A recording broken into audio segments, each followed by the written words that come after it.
ก็เลย11 โมงทุกเที่ยงก็ต้องรีบกลับทีนี้ญาติโยมบางคนเนี่ยวันเสาร์เขาก็ไม่มีโอกาสเขาก็ตามไปที่กุฏิตอนฉันเช้ามี2 สามีภรรยาคนหนึ่งอายุ41สามีภรรยาอายุ41สามีอายุจะ50 ต้นภรรยาก็บอกว่าเมื่อก่อนเนี่ยเขาอยากจะเป็นหมารู้สึกเป็นหมาไม่สบายไม่ต้องทำมาหากินอะไรที่จะกินก็นอนเที่ยวเล่นวิ่งไปจนไปตรงนั้นทีนี้ไม่ต้องการแล้วทีนี้ไม่ต้องการแล้วเราต้องการเป็นอะไรต้องการเป็นพระโสดาบัน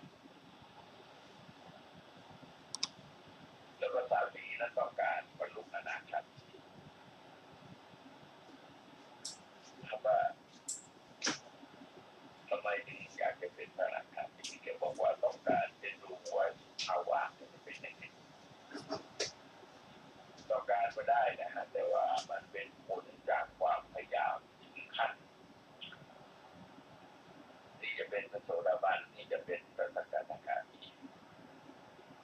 ในรายการเกิดเป็นสุนัขมันก็ความมันต้องอยู่ในขั้นที่เกิดเป็นสุนัขที่จะเกิดได้คือถ้าคนได้คิดถึงเรื่องเหล่านี้แล้วก็จะสนใจตัวนี้ทีนี้ภิกษุเหล่านี้พวกวิชาไปจอยทั้งหลายเนี่ยคือไม่ได้คิดถึงเหตุนี้ว่าจะก่อเกิดผลอย่างไรโดยเฉพาะแก่ตัวเองในขณะนั้นๆในขณะต่อไปตลอดในภพชาติต่อไปพระสารีบุตรก็ร่วมพูดมาก็เรียกว่ามาถากกันเลยเพื่อเกิดสำนึกแต่ไม่พูดโดยตรงไม่ชี้ไปที่ข้ากอประกอบคุณหมออะไรก็ไม่ชี้ไปอย่างนี้เพียงแต่ว่าแสดงเป็นภาพกลางๆว่าแต่ใครคนใดคนหนึ่งก็ได้หรือชะลอยบางทีมีใครคนใดคนหนึ่งก็ได้มีลักษณะอย่างนั้นแล้วถ้าเป็นอย่างนั้นก็จะเป็นอย่างนั้นก็ว่ากันไปเรื่อยๆทีนี้ส่วนคุณละมุตใดมีศรัทธาก็ควรเป็นบรรพชิตไม่เป็นคนโอ้อวดไม่มีมายาไม่หลอกลวงไม่ฟุ้งซ่านไม่เย่อหยิ่งไม่กลับกรอกไม่ปากกล้าไม่พูดจาพร่อยคุ้มครองทวารในยินดีทั้งหลายคือไม่ยินดีร้ายในเวลาสัมผัสการลุกโลกรู้ประมาณในโภชนะประกอบความเพียรใส่ใจในสมณธรรมมีความเคารพอย่างแรงกล้าในใจสิกขาเป็นผู้ไม่เป็นผู้มากไม่ย่อหย่อนสละความท้อถอยจริงเป็นผู้นำในความชนะเคารพความเพียรมีใจเด็ดเดี่ยวตั้งมั่นมีสติตั้งมั่นมีสัมปชัญญะมีจิตตั้งมั่นมีจิตแน่วแน่มีปัญญาไม่น้ำลายไหลยืดคุณบุญนั้นฟังคำปริยายของท่านพระสารีบุตรดีแล้วเหมือนหนึ่งว่าจะดื่มจะเกินไปด้วยวาจาและใจว่าเป็นการดีหนอที่ท่านพระสารีบุตรเป็นเพื่อนพระปัญญาตรีให้เราทั้งหลายออกจากอกุศลแล้วให้ตั้งอยู่ในกุศลทีนี้แล้วก็เปรียบอีกข้อหนึ่งว่าเปรียบเหมือนกันสตรีหรือผู้ที่กำลังหนุ่มกำลังสาวชอบแต่งตัวชำระสาดเท้าแล้วได้ดอกกุหลาบดอกมะลิ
จะเริ่มที่ส่วนหัว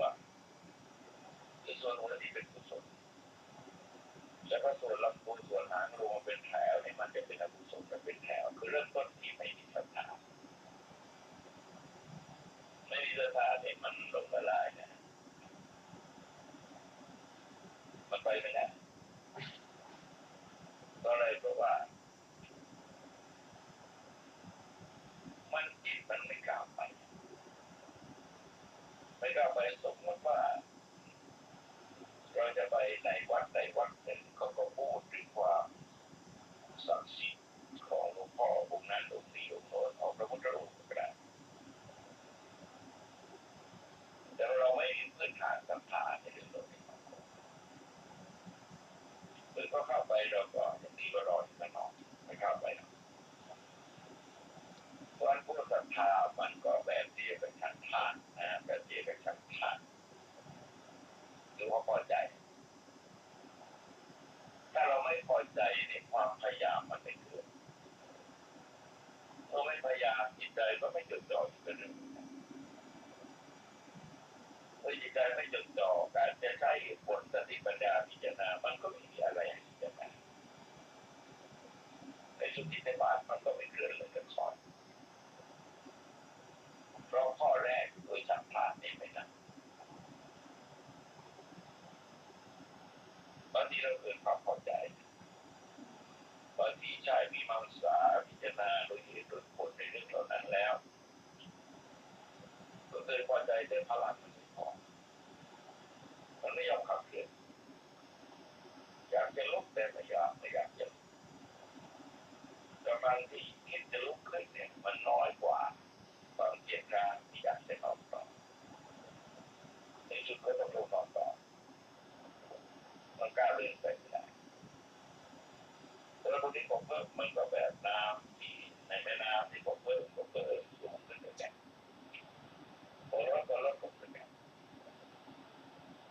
ตอนไปเลยแค่ก็พูดเป็นเรื่องไม่มีสตาร์ไปเลยก็พูดถึงมีสตาร์แล้วยังสตาร์มาเป็นแถวจาก20 กว่าข้อเนี่ยก็เริ่มมาจากอะไรล่ะก็เริ่มมาจากไม่มีศรัทธา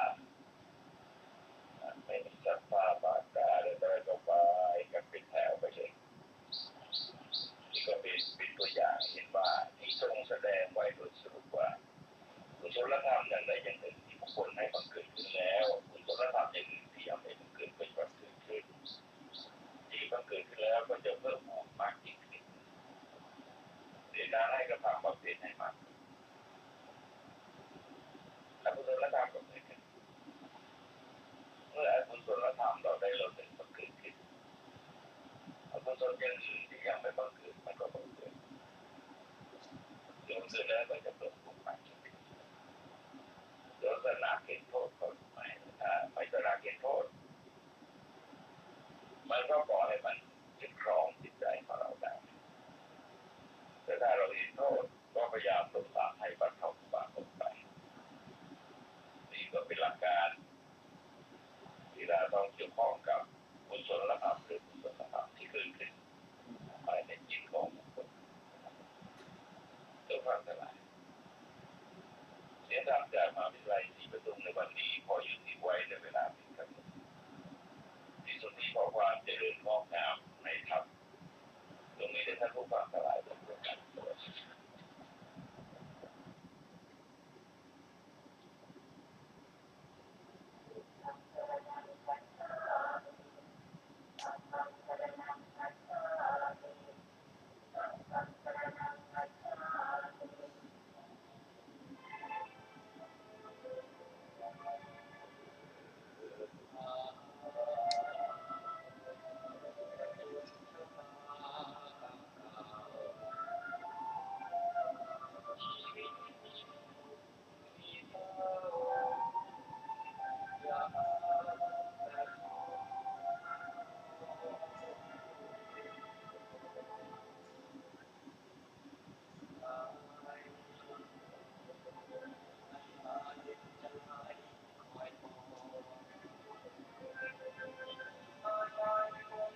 พ่อจะเอาน้ำธรรมดาไปก่อนเอาก่อนน้ำหอมมาเคี่ยว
ไฟสวย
ขอนอบน้อมแด่พระผู้มีพระภาคเจ้าพระองค์นั้น ซึ่งเป็นผู้ไกลจากกิเลสตรัสรู้ชอบได้โดยพระองค์เองสวัสดีครับท่านผู้ฟังที่เคารพครับท่านผู้ฟังกำลังรับฟังรายการศึกษาธรรมนำสุข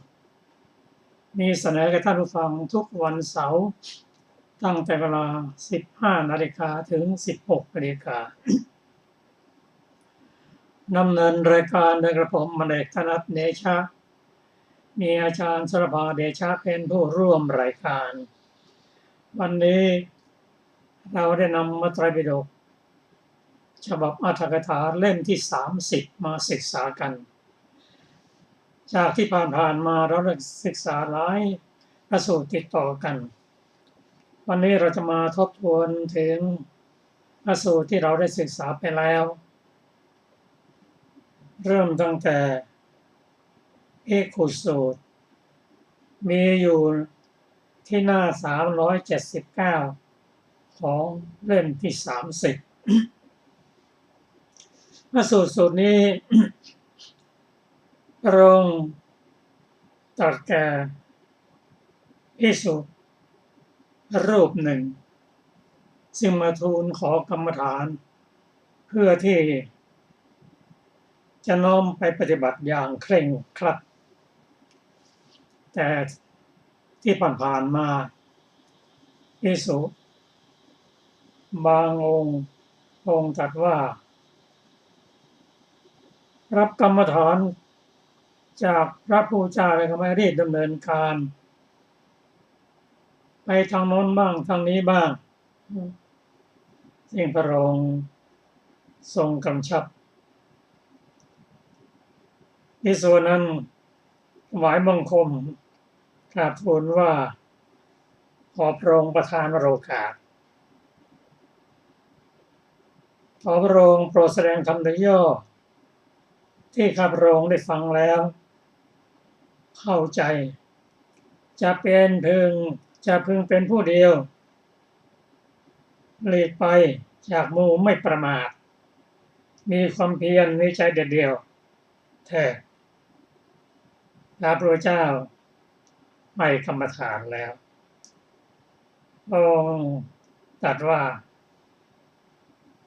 ดูก่อนภิกษุเมื่อรับกรรมฐานมาแล้วเธอจงยังเบื้องต้นแห่งกุศลธรรมให้บริสุทธิ์เสียก่อนคำว่าเบื้องต้นของกุศลธรรมนั่นคืออะไรคือศีลและความเห็นถูกตรงเสียก่อนเมื่อใดศีลบริสุทธิ์ดีความเห็นถูกตรงแล้วน้อมนำสติปัฏฐาน4มาปฏิบัติอยู่ เพราะเธออาศัยศีลบริสุทธิ์ความเห็นถูกตรงเจริญสติปัฏฐาน4โดยส่วน3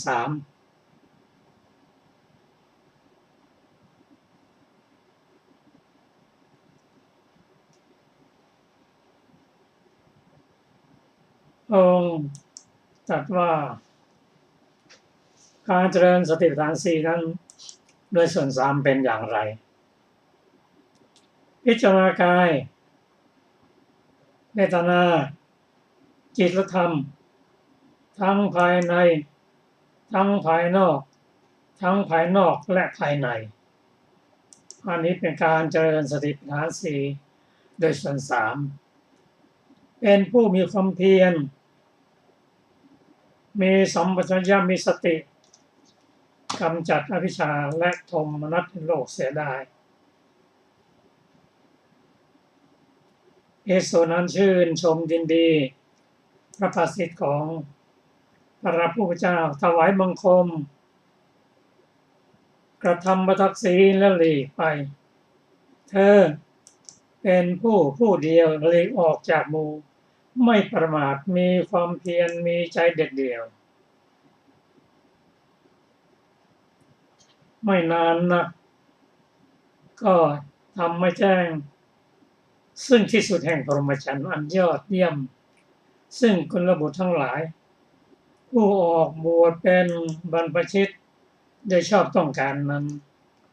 ด้วยปัญญาอันยิ่งด้วยตนเองในปัจจุบันเข้าถึงอยู่รู้ชัดว่าชาติสิ้นแล้วพรหมจรรย์อยู่จบแล้วกิจที่ควรทำเสร็จแล้วกิจอื่นเพื่อความเป็นอย่างอื่นไม่ได้มีเธอเป็นพระอรหันต์องค์หนึ่งใจความของพระสูตรส่วนนี้นั่นก็คือรับกรรมฐานแล้วไม่เป็นผู้ยินดีในความเนิ่นช้ารีบปฏิบัติเบรกต้นออกปฏิบัติด้วยอาศัยศีลที่บริสุทธิ์อาศัยความเห็นที่ถูกตรงโดยเฉพาะเรื่องกฎแห่งกรรมปฏิบัติโดยอาศัยส่วนสามของสติปัฏฐานสี่คือพิจารณากาย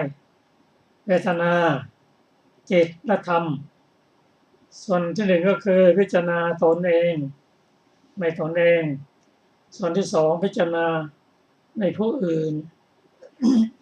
ส่วนที่สามนั่นก็พิจารณาทั้งตนเองและผู้อื่น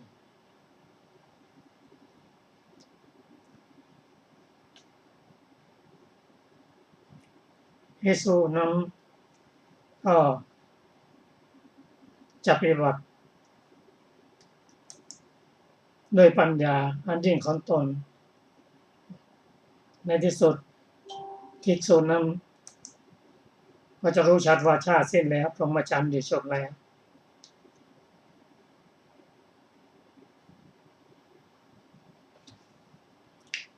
พระสูตรต่อไปที่เราจะทบทวนนั้นคือว่าด้วยการเจริญสติปัฏฐานสี่จากโกศลสูตร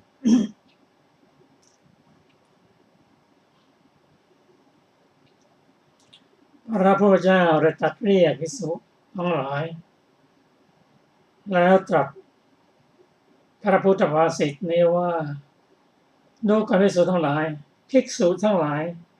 ที่เป็นผู้มาใหม่บวชจะไม่นานเพิ่มมาสู่ธรรมวินัยนี้อันเธอทั้งหลายพึงให้สมาทานพึงให้ตั้งอยู่พึงให้ดำรงมั่นในการเจริญสติปัฏฐานสี่การปฏิบัติเป็นไฉนเธอทั้งหลายพิจารณาเห็นกายในกายอยู่มีความเพียรมีสัมปชัญญะมีธรรมเอกผุดขึ้นมีจิตผ่องใสมีจิตตั้งมั่นมีจิตมีอารมณ์เดียวเพื่อรู้กายตามความเป็นจริงจงพิจารณาเวทนาในเวทนาอยู่เพื่อรู้เวทนาตามความเป็นจริงจงพิจารณาเห็นจิตในจิตอยู่เพื่อรู้จิตตามความเป็นจริงจงพิจารณาเห็นธรรมในธรรมอยู่มีความเพียรมีสัมปชัญญะมีธรรมเอกผุดขึ้นมีจิตผ่องใสมีจิตตั้งมั่นมีจิตที่มีอารมณ์เดียวเพื่อความรู้ธรรมตามความเป็นจริง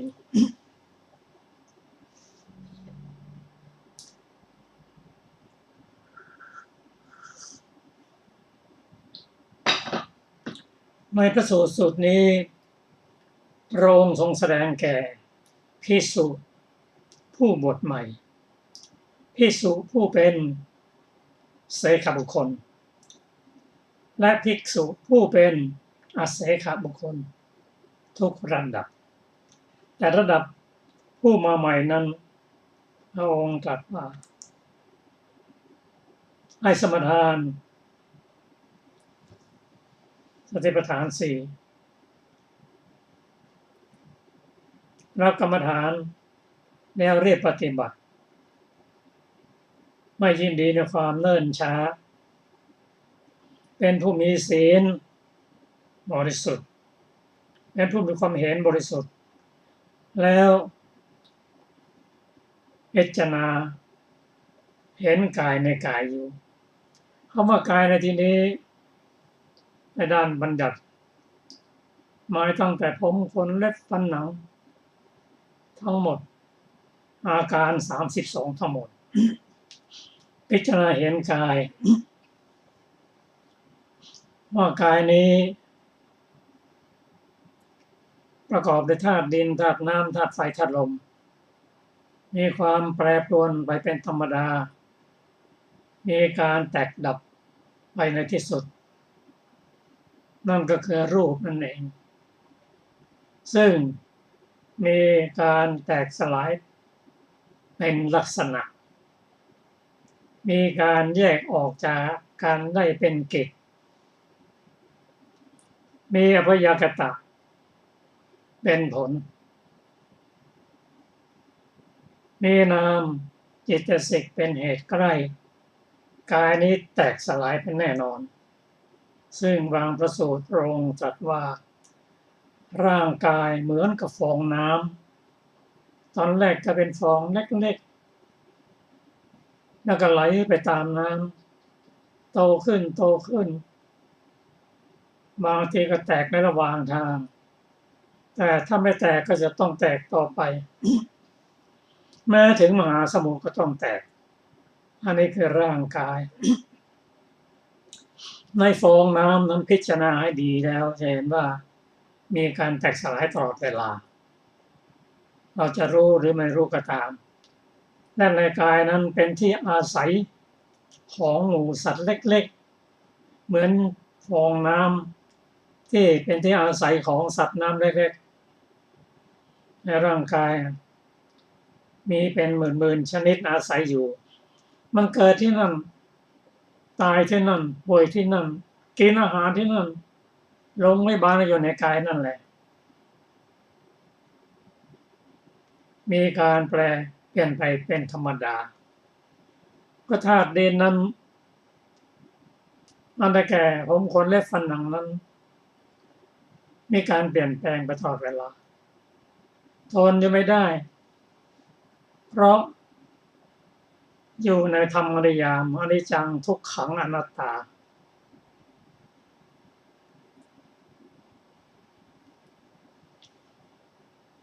ส่วนที่เป็นธาตุดินนั้นคือส่วนที่มีลักษณะแข็งแข็งสัมผัสได้มีอยู่ได้อาศัยในตนสัตว์ธาตุน้ำก็เป็นธาตุที่ไหลเกาะกลุ่มธาตุไฟธาตุลมก็สมแล้วที่พระพุทธเจ้าทรงตรัสว่ากายนี้ประกอบด้วยธาตุดินธาตุน้ำธาตุไฟธาตุลมมีการเปลี่ยนไปเป็นธรรมดามีลักษณะแข็งภายนอกเขาเรียกธาตุดินธาตุน้ำธาตุไฟธาตุลมเหมือนกันเหมือนภายในก็จะเห็นชัดว่าการเปลี่ยนแปลงของธาตุทั้งสี่นั้นเป็นไปอยู่ตลอดเวลาทั้งภายนอกภายในโดยเฉพาะภายนอกเราเห็นได้ชัดเดี๋ยวแผ่นดินไหวแผ่นดินสุดแผ่นดินแยกเดี๋ยวน้ำท่วมฝนตกหนักเดี๋ยวธาตุไฟไหม้ป่าลมทอร์นาโดเป็นต้น ก็ธาตุสี่ภายนอกยิ่งใหญ่อย่างนี้ยังมีการแปรเปลี่ยนเป็นธรรมดาเพราะธาตุภายในของเรานั้นก็มีการเปลี่ยนแปลงเป็นธรรมดาเห็นโดยเฉพาะธาตุดินนั้นมีการแปรเปลี่ยนเป็นธรรมดาตั้งแต่เด็กจนถึงผู้ชรามีพยาธิมรณะเป็นที่สุดเป็นต้นให้พิจารณาจนเห็นความไม่เที่ยงเป็นทุกข์เกิดความเบื่อหน่ายไม่อยากจะได้ในธาตุดินนั่นคือไม่อยากจะได้มีผมขนเล็บฟันหนังต่อไปแล้วธาตุน้ำธาตุไฟธาตุลมก็เช่นเดียวกันพิจารณาทั้งตนเองของผู้อื่นทั้งสองฝ่าย ก็จะเห็นธรรมที่เกิดขึ้นตามความเป็นจริงอย่างนั้นการพิจารณาอย่างนี้จะได้ผลดียิ่งขึ้นเพราะมีปัญญามีความเพียรมีสัมปชัญญะมีจิตเป็นหนึ่ง คือไม่จิตเป็นอารมณ์เดียวโดยเพราะจิตนั้นรับอารมณ์ได้ตลอดเวลาพยายามทำให้จิตมีอารมณ์เดียวก็สามารถที่จะรู้กายตามความเป็นจริงรู้จักเวทนาตามความเป็นจริงว่าเวทนาคืออะไรมีลักษณะอย่างไรเวทนานั้นเป็นเจตสิกดวงหนึ่งเกิดร่วมกับจิตทุกดวงทำหน้าที่เสวยอารมณ์ทำหน้าที่เสวยอารมณ์เป็นกิจทำหน้าที่เสวยอารมณ์เป็นลักษณะมีการเสวยรสของอารมณ์เป็นกิจมีทุกข์มีสุขไม่ทุกข์ไม่สุขเป็นผลมีผัสสะเป็นเหตุไกลอาศัยปัจจัยเกิดขึ้นมีความไม่แน่นอนเป็นธรรมดาให้พิจารณาเห็นว่าเมื่อเสวยสุขนั่นคือเสวยทุกข์เมื่อเสวยทุกขเทวดาก็เหมือนกับสิ่งเสียดแทงเมื่อเสวยอทุกขมสุขก็เรียกว่ามีความแปรปรวนไปเป็นธรรมดาไม่เที่ยงรู้จิตตามความเป็นจริงว่าจิตคืออะไรจิตคือธรรมชาติที่รู้อารมณ์ตลอดเวลาจิตเป็นหัวหน้าเป็นประธานของฝ่ายเจตสิกและรูปด้วย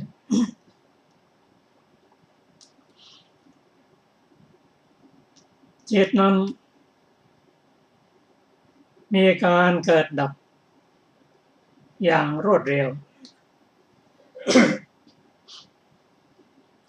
ไม่สามารถจะหาอะไรมาเปรียบปรานได้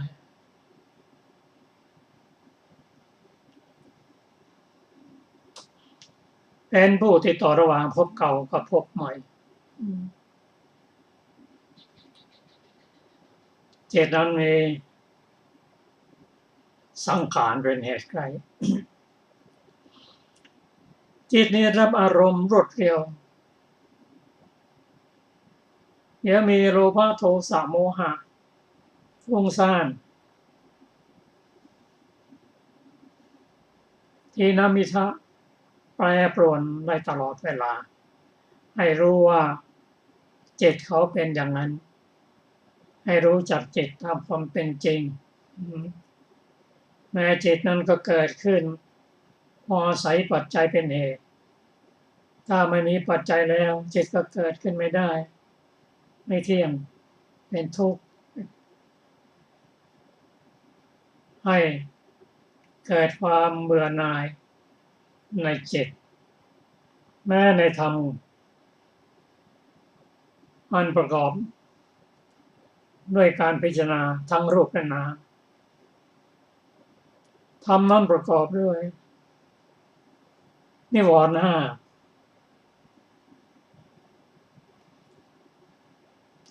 ขันธ์ห้าอายตนะ12โพชฌงค์7และสัจจะ4ล้วนแต่ไม่เที่ยงเป็นทุกข์เป็นอนัตตาทั้งสิ้นส่วนภิกษุผู้เป็นเสขะบุคคลคือผู้ที่เป็นอโสดาบันอสกทาคามีอนาคามียังไม่ได้เป็นพระอรหันต์เรียกว่าเป็นเสขะบุคคลก็ ปรารถนาอรหันต์นั่นคือปรารถนาความเกษมจากโยคะอันยอดเยี่ยมก็ต้องเจริญสติปัฏฐาน4แน่นอนมีกายเวทนาจิตธรรมมีความเพียรมีสัมปชัญญะมีสติอาศัยสมาธิมีใจผ่องใสเกิดขึ้นเพราะจิตตั้งมั่นถ้าทำได้อย่างนี้ภิกษุย่อมกำหนดรู้กายเวทนาจิตและธรรมตามความเป็นจริงส่วนภิกษุผู้เป็นอเสขะบุคคลคือผู้ที่เป็นพระอรหันต์แล้ว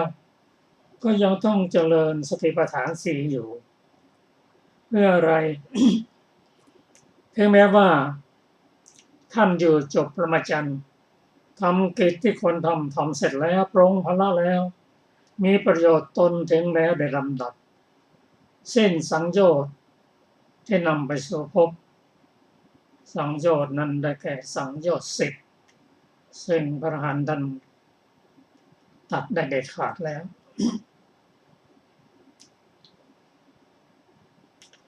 สังโยชน์10นั้นประกอบด้วยสักยทิฏฐิศีลพรตวิจิกิจฉาท่านมีศรัทธานั่นแฟ้นไม่คลอนแคลนมีศีล5สมบูรณ์เป็นผู้เที่ยงต่อมรรคผลจะเกิดอย่างมากก็อีก7 ครั้งอาโสดาบันนั้นท่านปิดอบายเด็ดขาดแล้ว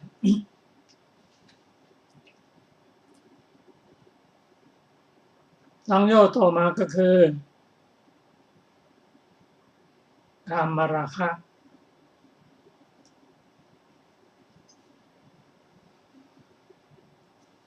พยาบาท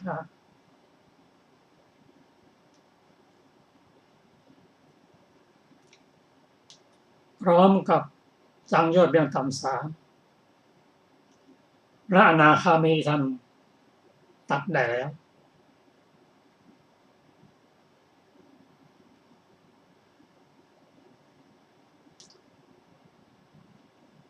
เป็นสังโยชน์เบื้องต่ำ5อันประกอบด้วยสัพพยทิฏฐิศีลพรตวิจิกิจฉากามสังโยชน์และปฏิฆะสังโยชน์อนาคามีนั้นถ้ายังเป็นปุถุชนอยู่ก็ขอให้ถ้ายังเป็นคฤหัสถ์อยู่ท่านก็จะมอบอิสระให้กับแม่บ้านท่านจะออกจากเรือนบวช เป็นผู้ไม่มีเรือนนั่นคืออนาคามีบุคคล ไม่กลับมาเกิดในครรภ์อีกแล้วถ้าท่านได้ฌาน4ฌาน5นั้นสิ้นชีวิตไปท่านจะเข้าไปสู่ภพชื่อว่า สุทธาวาสภูมิปรินิพพานที่นั่นส่วนสังโยชน์เรื่องสูงห้านั้นได้แก่รูปราคะอรูปราคะอุทธัจจะมานะอวิชชาอรหันต์ท่านตัดได้แล้วไม่เกิดอีกแล้วที่พระองค์ตรัสว่าเป็นพระอรหันต์ขีณาสพท่านปรงพละแล้วมีประโยชน์ตนเรียบร้อยแล้วสิ้นสังโยชน์ที่จะนำไปสู่ภพหน้าแล้วหลุดพ้นโดยชอบด้วยปัญญาแต่ท่านก็ยังพิจารณาสติปัฏฐานสี่อยู่มีความเพียรมีสัมปชัญญะมีธรรมเอกผุดขึ้นมีใจผ่องใสมีจิตต้องมั่นมีจิตเป็นอารมณ์เดียวพรากจากกายพรากจากเวทนาพรากจากจิตพรากจากธรรมองค์แสดงธรรมให้แก่ผู้บวชใหม่ผู้ที่ยังไม่ได้เป็นพระอรหันต์และผู้ที่ได้เป็นพระอรหันต์แล้วสำหรับภิกษุบวชใหม่นั้นพระองค์ทรงเน้นว่าเมื่อเธอเข้ามาอยู่ไม่นานในธรรมในนี้เธอทั้งหลายพึงสมทานพึงตั้งอยู่พึงดำรงมั่นอยู่ในการเจริญปฏิสารในการเจริญสติปัฏฐานสี่เหล่านี้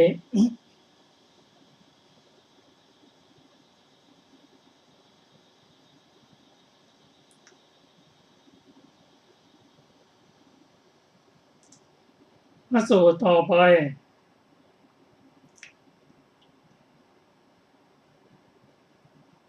พระองค์แสดงถึงกองของอกุศลและกองของกุศลกองอกุศลนั้น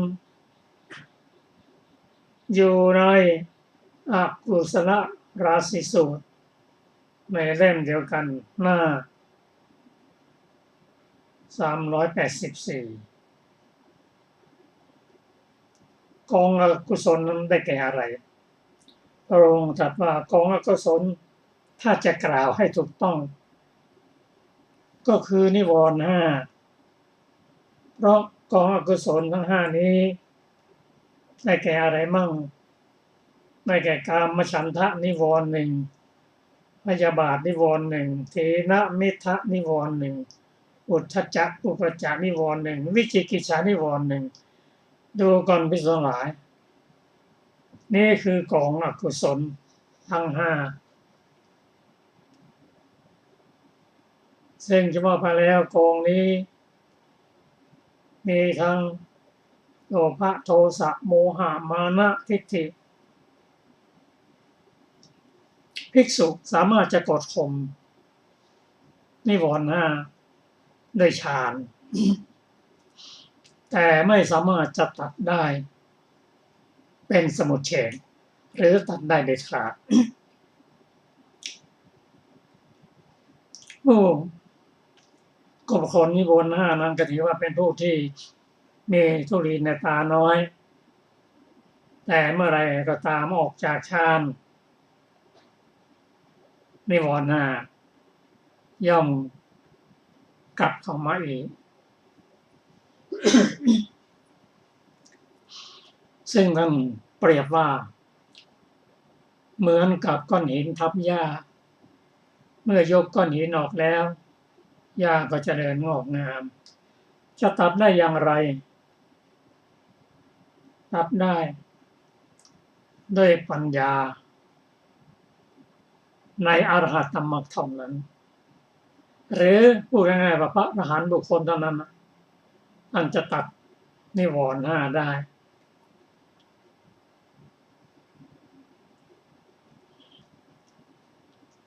ในการเจริญโพชฌงค์เจ็ดนั้นท่านใช้นิวรณ์ห้านั้นเป็นกรรมฐานเป็นอารมณ์แต่ในโพชฌงค์เจ็ดนั้นผู้จะเจริญนิวรณ์ห้านั้นต้องเป็นผู้มีศีลบริสุทธิ์มีทิฏฐิถูกตรง จะเป็นบริสุทธิศีลของโลกิยะในระดับอริยะก็ตามถ้าเป็นผู้มีศีลบริสุทธิ์แล้วก็ความหวังที่จะได้ก็คือพระอรหันต์บุคคลถ้ายังติดยึดอยู่ก็เป็นพระอนาคามี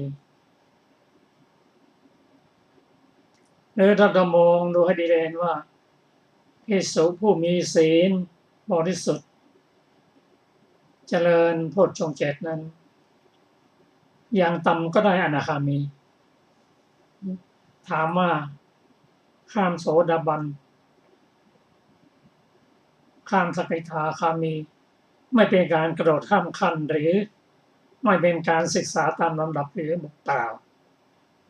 เพราะผู้มีศีลบริสุทธิ์นั้นเราเห็นว่าในมรรคมีองค์8นั้นมีศีลประกอบอยู่ด้วยคือสัมมาวาจาสัมมากัมมันตะสัมมาอาชีวะแต่ผู้มีศีลสมบูรณ์ที่เจริญโพชฌงค์ 7นั้นท่านได้เจริญปฏิบัติไปตามลำดับเนี่ยเพราะฉะนั้นผลที่ท่านหวังได้ก็คือพระอรหันต์อย่างต่ำที่สุดก็คือพระอนาคามีอันนี้เป็นกองกุศลนะท่านผู้ฟังที่ครบครับกองอกุศลส่วนกองกุศลนั้นพระองค์ตรัสว่าถ้าจะกล่าวให้ถูกต้องแล้วก็คือสติปัฏฐาน4นั่นเอง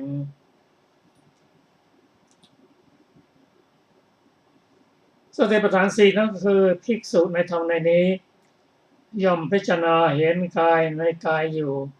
พิจารณาเห็นเวทนาในเวทนาอยู่เห็นจิตในจิตอยู่เห็นธรรมในธรรมอยู่พิจารณาทั้งภายนอกภายในทั้งภายในภายนอกพิจารณาด้วยปัญญามีความเพียรมีสัมปชัญญะมีสติกำจัดอวิชชาคือโลภะและโทมนัสโทสะในโลกคือร่างกายและจิตใจเสียได้อันนี้เป็นประสูตรที่พระองค์ตรัสว่าเป็นกองของอกุศลและเป็นของกุศลพระสูตรต่อไปว่าด้วย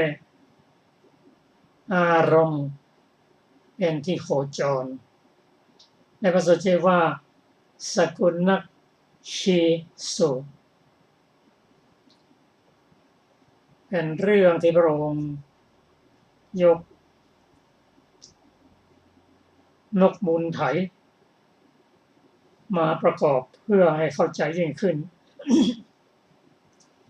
คือนกมูลไถนั้นถูกเหยี่ยวนำไปแล้วระหว่างที่เหยี่ยวนำไปนั้นกับบ่นให้เหยี่ยวฟังว่าโอ้เราเป็นผู้อับโชคหนอมีบุญน้อยที่เที่ยวไปในถิ่นของผู้อื่นไม่ใช่ถิ่นที่จะมาหากินของเราถ้าเราอยู่ในถิ่นของเราแล้วในถิ่นของบิดาของเราแล้วเหยี่ยวนั้นไม่มีทางที่จะจับเราได้เลยเหยี่ยวฟังแล้วก็รู้สึกว่าอยากจะให้ทดสอบว่าจะรอดพ้นจากเราได้หรือเปล่าก็บอกว่าแน่เจ้านกบุญไถก็ถิ่นเป็นที่อาศัยของบิดาของท่านเป็นที่ทำมาหากินของท่านนั่นอย่างไรจึงจะรอดจากความสามารถของเราได้ว่าแล้วก็ปล่อยนกมูลไถไปนกมูลไถกลับไปแล้วก็เข้าไปสู่ยังที่อยู่ของบิดาของตนบิดาของตนที่นกมูลไถว่านั้นก็คือเอามูลไถที่มีอยู่แล้ว3ก้อน เป็นประกอบกันเป็นสามเหลี่ยมถ้านกจะมาเฉี่ยวทางด้านนี้ก็หลบเข้าทางด้านตรงข้ามสรุปแล้วที่อาศัยบิดาของนกบุญชัยนั้นปลอดภัยทั้งสามด้านทั้งสี่ทิศ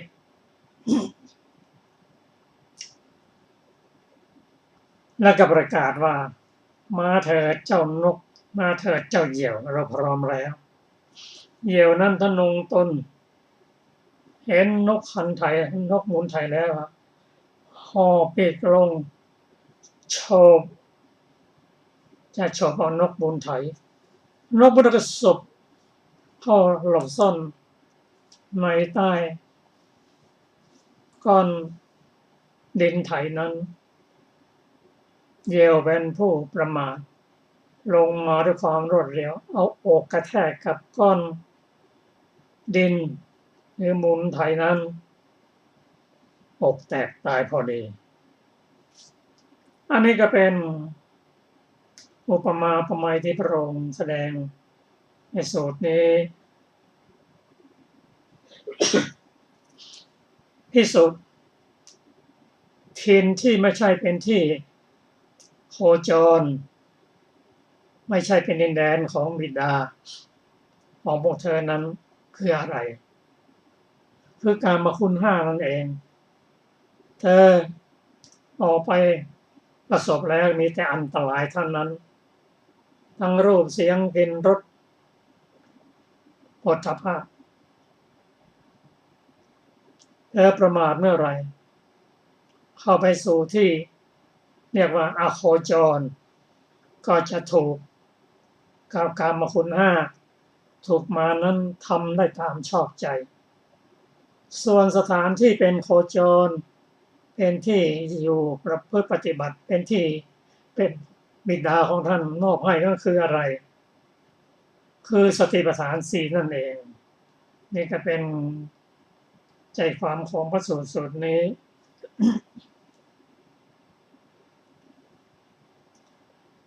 ครับต่อไปท่านผู้ฟังก็จะรับพระสูตรขอเชิญอาจารย์นภาสวัสดีค่ะท่านผู้ฟังทุกท่านวันนี้เราจะศึกษาในอรรถกถาของขีลานสูตรนะคะ ขออภัยค่ะ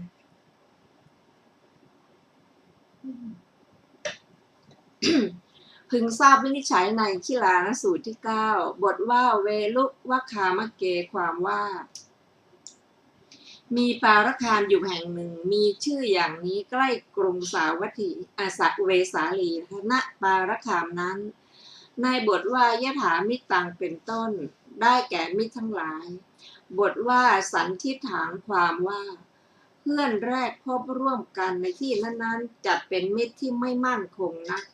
บทว่าสัมภัตตังความว่าเพื่อนคบกันดีมีความเยื่อใยจัดเป็นมิตรมั่นคงอธิบายว่าพวกเธอทั้งหลายจงเข้าจำพรรษาในที่มีภิกษุทั้งหลายเห็นปานนั้นอยู่เถิดถามว่าตรัสอย่างนั้นเพราะเหตุไรตอบว่าเพื่ออยู่ผาสุขของภิกษุทั้งหลายเหล่านั้นได้ยินว่าในเวลุวคามเสนาสนะไม่พอสำหรับภิกษุเหล่านั้นทั้งภิกษาก็น้อยแต่โดยรอบกรุงเวสาลีมีเสนาสนะมากทั้งภิกษาก็หาได้ง่ายเพราะฉะนั้นพระองค์จึงตรัสอย่างนี้ถามว่าเมื่อเป็นเช่นนั้นเพราะเหตุไรพระองค์จึงไม่ทรงปล่อยไปว่าเธอทั้งหลาย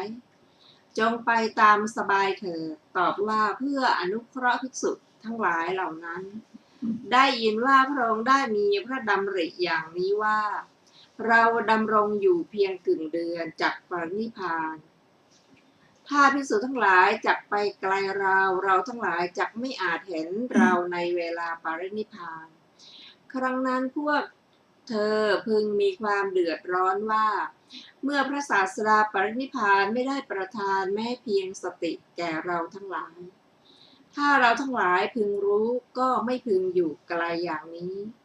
แต่เมื่อเธอทั้งหลายอยู่รอบกรุงเวสาลีจักมาฟังธรรมเดือนละ8 ครั้งก็ได้โอวาทของสุคตดังนี้จึงไม่ทรงปล่อย บทว่าคะโรได้แก่กล้าแข็งบทว่าอาพาโทได้แก่โรคที่เป็นวิสภาคะบทว่าพานหาแปลว่ามีกำลังบทว่ามรณันติกาได้แก่สามารถจะให้ถึงตายคือใกล้ตายได้บทว่าสโตสัมปชาโนอธิวาเสติความว่าทรงดำรงพระสติไว้ดีกำหนดด้วยญาณทรงอดกลั้นบทว่าอวิหันยมโนความว่าไม่ทรงกระสับกระส่ายไปตามอำนาจเวทนาคือทรงอดกลั้นไว้ไม่ให้ถูกเวทนาเบียดเบียนและไม่ให้เกิดทุกข์บทว่าอนามันเตตวาคือไม่บอกภิกษุให้รู้และไม่พเดียงภิกษุสงฆ์ให้รู้ท่านอธิบายว่าไม่ประทานโอวาทานุสาสนีบทว่าวิริเยนะได้แก่ด้วยความเพียรเป็นบุรพภาคและด้วยความเพียรเป็นพละสมาบัติบทว่าปฏิปนาเมตวาคือข่มไว้ในบทว่าชีวิตสังขารังนี้แม้ชีวิตจะเป็นชีวิตสังขารชีวิตอันบุคคลปรับปรุงคือต่อชีวิตที่กำลังขาดดำรงอยู่ได้ด้วยธรรมคือพละสมาบัติใดแม้ธรรมคือพละสมาบัตินั้นก็จัดเป็นชีวิตสังขารชีวิตสังขารนั้นทรงประสงค์ในที่นี้บทว่าอธิฏฐายะความว่าเราพึงเข้าพละสมาบัติอันสามารถอธิษฐานเหตุให้ดำรงชีวิตอยู่ต่อไปได้ดังนี้ความสังเขปในข้อนี้ถามว่าก็ก่อนแต่นี้พระผู้มีพระภาคเจ้าไม่ทรงเข้าพละสมาบัติหรือตอบว่าทรงเข้าแต่สมาบัตินั้นเป็นคณิกะสมาบัติก็คณิกะสมาบัติย่อมข่มเวทนาได้ในภายในสมาบัติเท่านั้นพอออกจากสมาบัติแล้วเวทนาย่อมครอบงำสรีระอีกเหมือนสาหร่ายขาดจากกันเพราะไม้ขอนตกหรือพระหินตกแล้วก็ปกคลุมน้ำอีกฉะนั้นสมาบัติที่เข้าด้วยอำนาจมหาวิปัสสนาคือทำหมวด7แห่งรูปและหมวด7แห่งอรูปมิให้เป็นกอมิให้เป็นชัดใดสมาบัตินั้นย่อมข่มไว้ด้วยดีเมื่อออกจากสมาบัตินั้นแล้วนานเวทนาจึงจะเกิดขึ้นได้เหมือนสาหร่ายที่ใช้ให้คนลงสู่สระโบกขรณีเอามือและเท้าแยกไม่ให้ประชิดกันด้วยดีนานจึงจะปกคลุมน้ำได้ฉะนั้นด้วยประการอย่างนั้นในวันนั้นพระผู้มีพระภาคเจ้าทรงทำหมวด7แห่งรูปและหมวด7แห่งอรูปมิให้เป็นกอมิให้เป็นชัดเหมือนแรกตั้งวิปัสสนาใหม่ๆณมหาโพธิบัลลังก์ไหลไปด้วยอาการ14ทรงข่มเวทนาด้วยมหาวิปัสสนาทรงเข้าสมาบัติด้วยทรงดำริว่าตลอด10เดือนเวทนาอย่าเกิดขึ้นเลยดังนี้เวทนาอันสมาบัติข่มไว้ก็เกิดขึ้นไม่ได้ตลอด10เดือนบทว่าคิลานาวุติโตได้แก่ประชวรแล้วหายประชวรอีกบทว่ามัทุรกะชาโตวิยะความว่าเกิดความหนักเกิดความกระด้างเหมือนถูกคนเงื้อหลาวขึ้นให้สะดุ้งบทว่าณปักขายันติได้แก่ย่อมไม่ประกาศคือย่อมไม่ปรากฏเพราะเหตุต่างๆบทว่าธรรมาปิมังนับปฏิพันติท่านแสดงว่าสติปัฏฐานธรรมย่อมไม่ปรากฏแก่ข้าพระองค์ส่วนธรรมที่เป็นแบบอย่างเป็นความคล่องแคล่วด้วยดีของพระเถระบทว่าณอุทารหติความว่าพระผู้มีพระภาคเจ้ายังไม่ประทานปัจฉิมโอวาทท่านพระอานนท์กล่าวหมายถึงข้อนั้น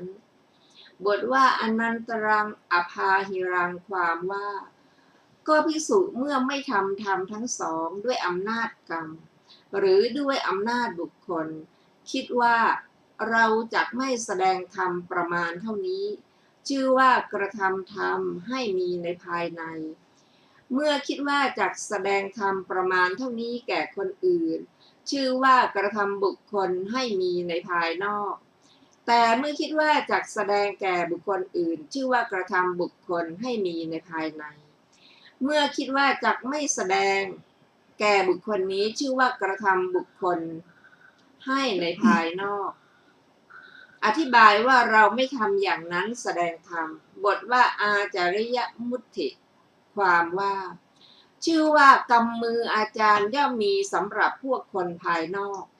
ในเวลาหนุ่มท่านไม่กล่าวแก่ใครในปัจฉิมกาล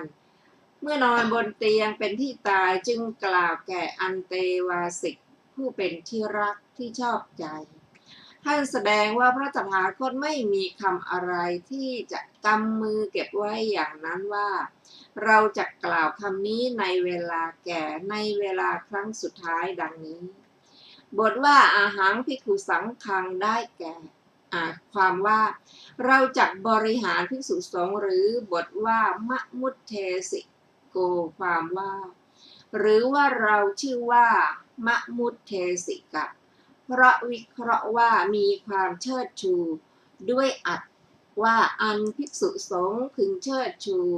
ขอภิกษุสงฆ์จงหวังเราเฉพาะเราเท่านั้นจะเป็นเรื่องใดเรื่องหนึ่งก็ตามอย่าล่วงเราไปอธิบายว่าก็หรือว่าแก่คนใดคนหนึ่งบทว่าณเอวังโหติความว่าตถาคตย่อมไม่มีอย่างนี้เพราะอิสาและมัจฉริยะทั้งหลายหมดสิ้นแล้วณโพธิบัลลังก์นั่นแลบทว่าสกิงแปลว่าอะไรแปลว่านั้นอะไรบทว่าอาสีติโกความว่าวัย80 ปีคำนี้ตรัสเพื่อทรงแสดงถึงวัยที่ผ่านมาตามลำดับถึงปัจฉิมวัยบทว่าเวลุมิสเกนะความว่าเพราะซ่อมแซมด้วยไม้ไผ่อันปรับปรุงด้วยเครื่องผูกที่ทูบและที่ล้อเป็นต้นบทว่ามันเยยาเปติท่านแสดงว่าการก้าวไปด้วยอิริยาบถ4ย่อมมีแก่ตถาคตเพราะผูกด้วยพระอรหัตผลเหมือนเกวียนเก่ายังเป็นไปได้เพราะซ่อมแซมด้วยไม้ไผ่ฉะนั้น บัดนี้เมื่อพระองค์ทรงประกาศเนื้อความนั้นจึงตรัสคำเป็นต้นว่ายัสมิงอานันทะสมเยดังนี้บรรดาบทเหล่านั้นบทว่าสัพพนิมิตตานางได้แก่ รูปนิมิตทั้งเป็นต้นบทว่าเอกัจจานังเวทนานังได้แก่โลกิยเวทนาบทว่าตัสมาติหานันทะท่านแสดงว่าเพราะความผาสุกย่อมมีได้ด้วยพระสมาบัติวิหารนี้ฉะนั้นแม้เธอทั้งหลายจงอยู่อย่างนี้เพื่อประโยชน์แก่ความอยู่ผาสุกนั้นเถิดบทว่าอัตถีปาความว่าเธอทั้งหลายจงทำตนให้เป็นเกาะคือเป็นที่พึ่งอยู่เถิดเหมือนคนอยู่ในมหาสมุทรทำเกาะอาศัยอยู่ฉะนั้นบทว่าอัตตสรณาความว่าเธอทั้งหลายจงมีตนเป็นคติอย่ามีคนอื่นเป็นคติเลยแม้ในบทมีธรรมเป็นเกาะมีธรรมเป็นที่พึ่งก็ในย่านี้นั่นแลก็โลกุตระธรรม9อย่างพึงทราบว่าธรรมในบทนี้บทว่าตมะตักเคเมเตตัดบทเป็นตมะอักเคตะอักษรในท่ามกลางท่านกล่าวด้วยสามารถการเชื่อมบทมีอธิบายว่าภิกษุเหล่านี้ชื่อว่าตมะตะคาเพราะอัตถาว่ามีความมืดเป็นเลิศพระผู้มีพระภาคเจ้าทรงถือเทศนาด้วยธรรมอันเป็นยอดคือพระอรหันต์ว่าดูก่อนอานนท์ภิกษุทั้งหลายเหล่านั้นของเราตัดกระแสแห่งความมืดได้ทั้งหมดอย่างนี้แล้วจักเป็นผู้เลิศคือส่วนสูงสุดเกินเปรียบคือจักเป็นผู้เลิศกว่าพวกภิกษุเหล่านั้นภิกษุเหล่าใดเหล่าหนึ่งเป็นผู้ใคร่ต่อการศึกษาและภิกษุเหล่านั้นทั้งหมดมีสติปัฏฐาน4เป็นอารมณ์ จักเป็นผู้เลิศดังนี้ก็จบอรรถกถาของคิลานสูตรที่ 9ต่อไปเป็นภิกขุณีสูตรผู้มีจิตตั้งมั่นในสติปัฏฐานสี่ย่อมรู้คุณวิเศษสาวัตถีนิทานครั้งนั้นเวลาเช้าท่านพระอานนท์นุ่งแล้วถือบาตรและจีวรเข้าไปยังสำนักของนางภิกษุณีแห่งหนึ่งแล้วนั่งบนอาสนะที่เขาปูลาดไว้ครั้งนั้นภิกษุณีมากรูปเข้าไปหาท่านพระอานนท์ไหว้ท่านพระอานนท์แล้วจึงนั่งหน้าที่ควรส่วนข้างหนึ่งครั้งแล้วจึงพูดกับท่านพระอานนท์ว่าข้าแต่พระอานนท์ผู้เจริญภิกษุณีมีมากรูปในธรรมวินัยนี้มีจิตตั้งมั่นดีแล้วในสติปัฏฐานสี่ย่อมรู้คุณวิเศษอันยิ่งอย่างอื่นจากคุณวิเศษในการก่อนท่านพระอานนท์ตอบว่าน้องหญิงข้อนี้เป็นอย่างนั้นข้อนี้เป็นอย่างนั้นภิกษุหรือภิกษุณีรูปใดรูปหนึ่งมีจิตตั้งมั่นดีแล้วในสติปัฏฐานสี่ภิกษุหรือภิกษุณีรูปนั้นพึงหวังข้อนี้ได้ว่าจักรู้คุณวิเศษอันยิ่งอย่างอื่นจากคุณวิเศษในการก่อนลำดับนั้นท่านพระอานนท์ยังภิกษุณีเหล่านั้นให้แจ่มแจ้งให้สมาทานให้อาหารให้ร่าเริงด้วยธรรมีกถาและลุกจากอาสนะหลีกไปครั้งนั้นท่านพระอานนท์เที่ยวไปบิณฑบาตในพระนครสาวัตถีแล้วในเวลาปัจฉาภัตกลับจากบิณฑบาตเข้าไปเฝ้าพระผู้มีพระภาคเจ้าถึงที่ประทับถวายบังคมพระผู้มีพระภาคเจ้าแล้วนั่งหน้าที่ควรส่วนข้างหนึ่งครั้นแล้วได้กราบทูลพระผู้มีพระภาคเจ้าว่าข้าแต่พระองค์ผู้เจริญเมื่อเช้านี้ข้าพระองค์นุ่งแล้วถือบาตรและจีวรเข้าไปยังสำนักนางภิกษุณีแห่งหนึ่งแล้วนั่งบนอาสนะที่เขาปูลาดไว้ครั้งนั้นภิกษุณีมากรูปเข้ามาหาข้าพระองค์ไหว้ข้าพระองค์แล้วจึงนั่งหน้าที่ควรส่วนข้างหนึ่งครั้นแล้วได้พูดกับข้าพระองค์ว่าข้าแต่ท่านพระอานนท์ผู้เจริญภิกษุณีมากรูปในธรรมวินัยนี้มีจิตตั้งมั่นดีแล้วในสติปัฏฐานสี่ย่อมรู้คุณวิเศษอันยิ่งอย่างอื่นจากคุณวิเศษในการก่อนเมื่อภิกษุณีทั้งหลายพูดอย่างนั้นแล้วข้าพระองค์ตอบว่าน้องหญิงข้อนี้เป็นอย่างนั้นข้อนี้เป็นอย่างนั้นภิกษุหรือภิกษุณีรูปใดรูปหนึ่งมีจิตตั้งมั่นดีแล้วในสติปัฏฐานสี่ภิกษุหรือภิกษุณีรูปนั้นพึงหวังในข้อนี้ได้ว่าจักรู้คุณวิเศษอันยิ่งอย่างอื่นจากคุณวิเศษในการก่อนพระผู้มีพระภาคเจ้าตรัสว่าดูก่อนอานนท์อันเป็นอย่างนั้นข้อนี้เป็นอย่างนั้นภิกษุหรือภิกษุณีรูปใดรูปหนึ่งมีจิตตั้งมั่นดีแล้วในสติปัฏฐานสี่ภิกษุหรือภิกษุณีรูปนั้นพึงหวังข้อนี้ได้ว่าจักรู้คุณวิเศษอันยิ่งอย่างอื่นในคุณวิเศษในการก่อนสติปัฏฐานสี่เป็นไฉนดูก่อนอานนท์ภิกษุในธรรมวินัยนี้ย่อมพิจารณาเห็นกายในกายอยู่มีความเพียรมีสัมปชัญญะมีสติกำจัดอภิชฌาและโทมนัสในโลกเสียเมื่อเธอพิจารณาเห็นกายในกายอยู่ความเร่าร้อนมีกายเป็นอารมณ์เกิดขึ้นในกายก็ดีความหดหู่แห่งจิตเกิดขึ้นก็ดีจิตฟุ้งซ่านไปในภายนอกก็ดีภิกษุนั้นพึงตั้งจิตไว้ให้มั่นในนิมิตอันเป็นที่ตั้งแห่งความเลื่อมใสอย่างใดอย่างหนึ่ง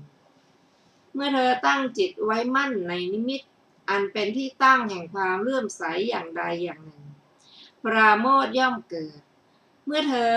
ปราโมทย์ปีติย่อมเกิดเมื่อเธอมีใจประกอบด้วยปีติ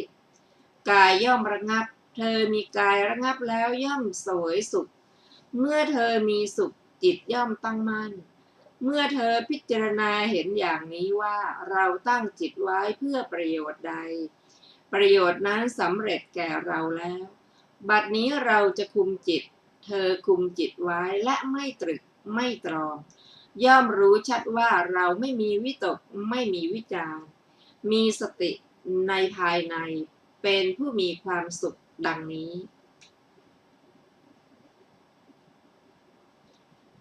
ดูก่อนอานนท์อีกประการหนึ่งภิกษุในธรรมวินัยนี้ย่อมพิจารณาเห็นเวทนาในเวทนาอยู่ย่อมพิจารณาเห็นจิตในจิตอยู่ย่อมพิจารณาเห็นธรรมในธรรมอยู่มีความเพียรมีสัมปชัญญะมีสติกำจัดอภิชฌาและโทมนัสในโลกเสียเมื่อเธอพิจารณาเห็นธรรมในธรรมอยู่ความเร่าร้อนมีธรรมเป็นอารมณ์เกิดขึ้นในภายในก็ดีความหดหู่แห่งจิตเกิดขึ้นก็ดีจิตฟุ้งซ่านไปในภายนอกก็ดีภิกษุนั้นพึงตั้งจิตไว้ให้มั่นในนิมิตอันเป็นที่ตั้งแห่งความเลื่อมใสอย่างใดอย่างหนึ่งเมื่อเธอตั้งจิตไว้มั่นในนิมิตอันเป็นที่ตั้งแห่งความเลื่อมใสอย่างใดอย่างหนึ่งอยู่ปราโมทย์ย่อมเกิดเมื่อเธอปราโมทย์ปิติย่อมเกิดเมื่อเธอมีใจประกอบด้วยปีติกายย่อมระงับเธอมีกายระงับแล้วย่อมเสวยสุขเมื่อเธอมีสุขจิตย่อมตั้งมั่นเมื่อเธอย่อมพิจารณาเห็นอย่างนี้ว่าเราตั้งจิตไว้เพื่อประโยชน์ใดประโยชน์นั้นสำเร็จแก่เราแล้วบัดนี้เราจะคุมจิตไว้เมื่อเธอคุมจิตไว้และไม่ตรึกไม่ตรองย่อมรู้ชัดว่าเราไม่มีวิตกเราไม่มีวิจารณ์มีสติในภายในเป็นผู้มีความสุขดังนี้ดูก่อนอานนท์ภาวนาย่อมมีเพราะตั้งจิตไว้ด้วยประการชนี้แลท่านผู้ฟังที่เคารพค่ะวันนี้รายการศึกษาธรรมนำสุขก็ได้หมดเวลาลงแล้วขอขอบพระคุณทุกท่านที่ได้ติดตามและศึกษาร่วมกันค่ะเราจะพบกันใหม่ในวันศุกร์หน้าเวลา 14 นาฬิกาเป็นต้นไปขอมีความเจริญในธรรมยิ่งๆค่ะวันนี้ก็ขอลาไปก่อนค่ะสวัสดีค่ะ